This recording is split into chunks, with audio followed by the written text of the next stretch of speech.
Chapter 17 Shraddha Traya Vibhaga Yoga, the yoga of the three kinds of faith. The battlefield remains silent. The conversation between Krishna and Arjuna continues.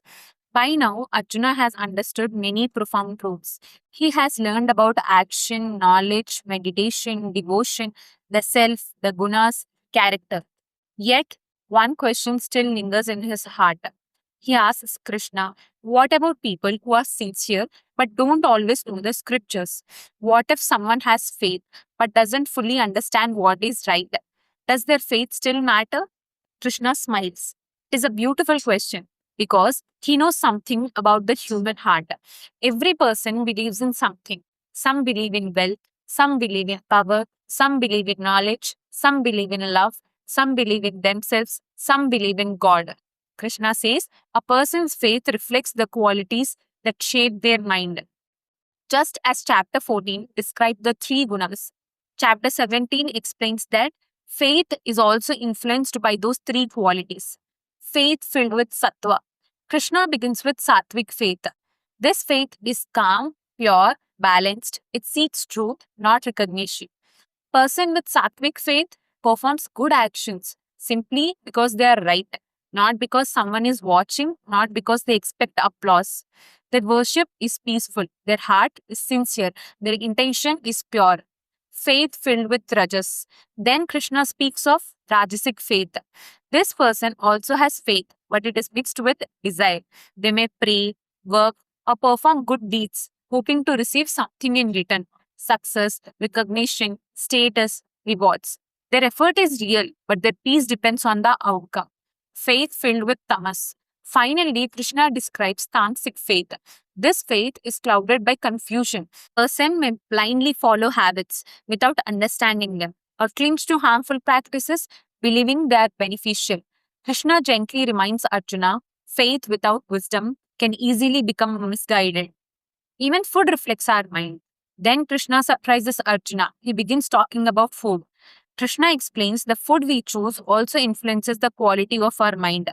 Sattvic food is fresh, nourishing, pure, and promotes health, strength, and clarity.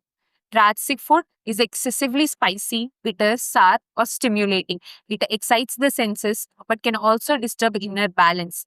Tamasic food is stale, spoiled, carelessly prepared, or lacking vitality. Such food dulls both body and mind. Arjuna realizes spiritual life is not separate from daily life. Even ordinary choices shape the mind. Worship, discipline, and charity. Krishna then explains that worship, self discipline, and charity can also be influenced by the three gunas. A sattvic person gives without expecting recognition. A rajasic person gives hoping to receive something back. A tamasic person gives carelessly without respect or for the wrong reasons. Again, Krishna isn't judging actions alone. He is looking at the intention behind them, the power of intention. Throughout the chapter, one truth becomes clearer. The same action can carry a completely different meaning depending on the heart behind it. Two people may help someone. One helps out of love, and the other helps only to gain praise. The action looks identical, the intention is not. Krishna gently reminds Arjuna the heart gives meaning to every action. Om Tat Sat.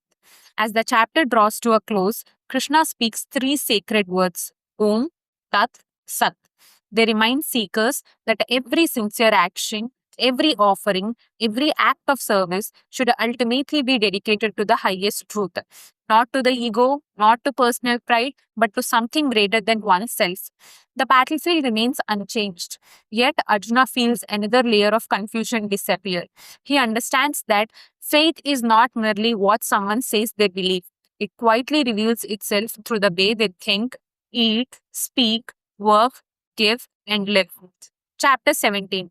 It is not only what you do that shapes your life, but the faith and intention with which you do it. I think chapter 17 is much quieter than the chapters before it. There are no grand cosmic visions, no dramatic revelations. Instead, Krishna gently shines a light on ordinary life. He shows Arjuna that spirituality is not confined to prayer or meditation. It is present in how we eat, how we speak, how we give, how we work, and above all, why we do those things.